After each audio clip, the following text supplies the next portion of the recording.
नमस्कार, आप देख रहे हैं जनस्वर, आपके साथ मैं आंचल श्रीवास्तव। एक बड़ी और सनसनीखेज खबर ग्रेटर नोएडा से सामने आ रही, जिसने जेल प्रशासन से लेकर पुलिस और न्यायिक व्यवस्था तक को कटघरे में खड़ा कर दिया। चर्चित गैंगस्टर और शातिर अपराधी रवि काना की रिहाई के मामले में अब कड़ी कार्रवाई शुरू हो चुकी है।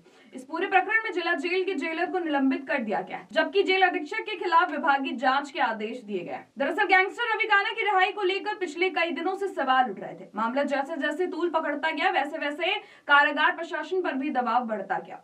आखिरकार प्रारंभिक जांच में गंभीर अनियमितताएं सामने आने के बाद जेलर विक्रम सिंह यादव को नियमावली 1999 की नियम 7 के तहत तत्काल प्रभाव से निलंबित कर दिया गया।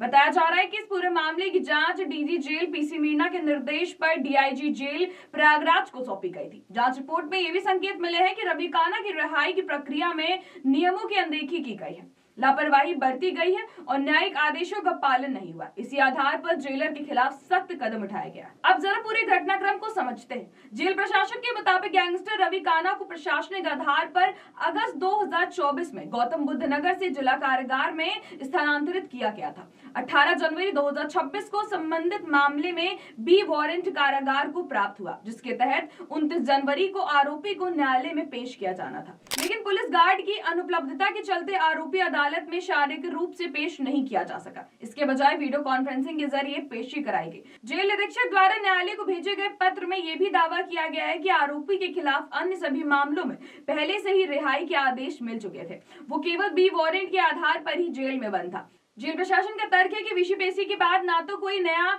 अभिरक्षा वारंट प्राप्त हुआ और ना ही अगली पेशी की कोई सूचना मिली। इसी आधार पर 29 जनवरी 2026 को शाम 6:39 पर रवि काना को रिहा कर दिया गया। लेकिन यहीं से मामला गंभीर मोड़ लेता है। न्यायालय ने जेल प्रशासन के स्तर को पूरी तरीके से अस्वीकार किया है। अदालत का स्पष्ट कहना है कि जब जेल प्रशासन को पहले से ये जानकारी थी कि आरोपी बी वारंट पर तलब है और उस दिन रिमांड से जुड़ी सुनवाई भी हो रही थी, तो ऐसे आरोपों में रिहा करना न्यायिक आदेशों की अवहेलना है। मुख्य न्यायिक मजिस्ट्रेट ने इस पूरे मामले को बेहद गंभीर मानते हुए कहा है कि बिना न्यायालय की अनुमति और सूचना के आरोपी को छोड़ना न्यायिक प्रक्रिया को बाधित करता है और ये एक बड़ी चूक है। अदालत में ये भी संकेत दिए गए हैं कि इस कृत्य को जेल कस्टडी में अभियुक्त के भागने की श्रेणी में माना जा सकता है। इतना ही नहीं, अदालत ने जेल अधीक्षक से 3 अहम सवालों पर भी जवाब तलब किया है। पहला, जब भी वारंट की जानकारी पहले से थी तो आरोपी को किन परिस्थितियों में और किस आधार पर रिहा किया गया। दूसरा, वीसी के जरिए रिमांड की कार्रवाई चल रही थी, उसके बावजूद न्यायालय को सूचित किए बिना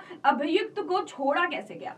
और तीसरा, क्यों ना इस पूरे मामले में जेल अधीक्षक के खिलाफ मुकदमा चलाया जाए। फिलहाल स्थिति यह है कि रवि काना जेल से बाहर है, लेकिन वो कहां है इसकी जानकारी नोएडा पुलिस को भी नहीं है। पुलिस अब आरोपी के संपर्क में रहे लोगों की तलाश में जुटी है और संभावित ठिकानों पर दबिश दी जा रही। इस पूरे प्रकरण की जानकारी डीआईजी जेल और डीजी जेल को भेज दी गई है ताकि उच्च स्तर पर जांच सुनिश्चित की जा सके। शुरुआती कार्रवाई में जेलर को दोषी मानते हुए निलंबित कर दिया गया, लेकिन आने वाले दिनों में इस मामले में और भी बड़े खुलासे और कार्रवाई संभव मानी जा रही। सवाल यही है कि क्या ये सिर्फ लापरवाही थी या इसके पीछे कोई बड़ी साजिश? क्या गैंगस्टर की रिहाई महज एक प्रशासनिक भूल थी या सिस्टम में गहरी सेंध?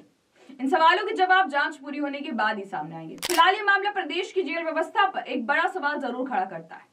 तो ऐसे देश और दुनिया की बड़ी खबरों पर नजर रखने के लिए आप जुड़े रहिए जनस्वर के साथ। नमस्कार।